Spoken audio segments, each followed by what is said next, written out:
I've talked at different times about this concept of forever versus for now, and I have a area here that is a real illustration of that, and so I want to walk you through it. So this is a segment of my backyard garden. You can see it's planted rather lush and full.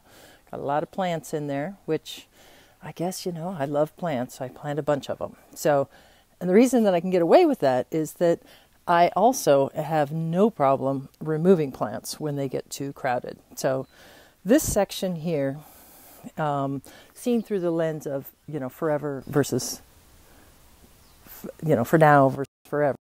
We've got our forever plants, which is a Taxus beanpole, which I planted as a baby, but is now quite tall, very narrow.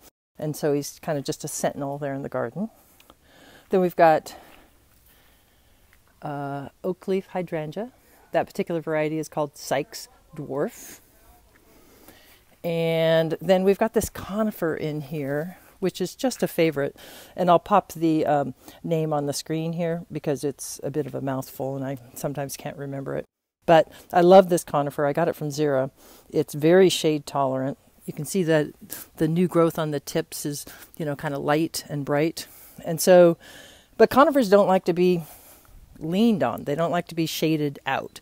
So last year I kind of goofed and it got a lot of damage on the backside because I let too much stuff lean on it. So this plant here is what we're going to talk about and why it doesn't belong. I mean, I just put it in there. I like the foliage color with it, but it really has no business being in there. I put it in there because I think it was a gifted plant and I just put it in the ground knowing that I would probably take it out later. It wants to be bigger than the space can allow. And here it is from the other side, if you can kind of see it. And it's really just not adding anything. It's not adding anything from a texture standpoint. I mean, I'm just super confident that I can do better. So I am going to get in there and I'm going to remove that. I'm going to cut it out. Hopefully I can get it out and dig it such that it can be transplanted and I will gift it to somebody. So I have a neighbor that's building her garden, so hopefully she'll want it. But the other thing that you're probably going to be asking me about is what is that? That's a little clematis. It's coming from over here. I don't know if you can see it, but it's called Echinacea, and I'll put that name up on the screen as well. So you can find it because you'll never guess it because it's a strange spelling. So anyways, that is just kind of trailing and traipsing over the wall there. And that's an Echinacea here in the front. It's going to start blooming pretty soon. It's called Green Envy. And so it's going to kind of speak to that conifer. And then we've got the footlight of yellow down there. Anyways, so out of that scene, I'm going to take that Weigela, and we're probably not even going to notice that it's gone. All right, I'm going to give you an update of where I am kind of midway through my project. And while I'm looking here, I'm going to mention just that clematis. Remember, that was Clematis Echinacea. And one of the things that I did is I tried to train it into a different position so it's not leaning on that conifer. It's a non-twining vine. In other words, it just kind of traipses and trails over versus clinging onto other plants. So it has a tendency to want to go to the other side of the wall, but I'm going to try and train it onto this side of the wall. One, I think it's kind of pretty, and then two, it will not lean on this guy, who is the one that we're trying to protect. So this is that conifer. We took out that bronze foliaged Weigela that was back there, and that made a big difference. And so I took that out, and you can see now I have a gap, and I get to replant that.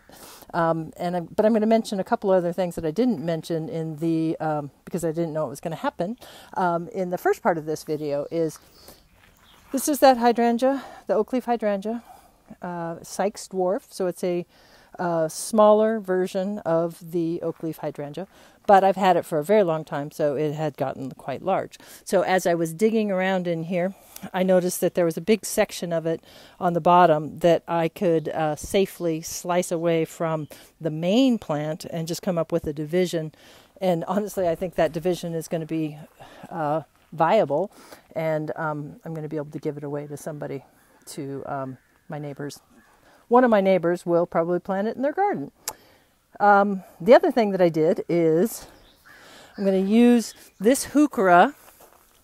I pulled it out of the ground, and I'm going to replant it. It's a favorite. I love this one. It is Heuchera Red Lightning. And so I'm going to be able to make some divisions off of that, probably about 3. And they'll be one of the things that I include in this bed. So that is where I am so far, and I'll give you an update when I'm entirely done.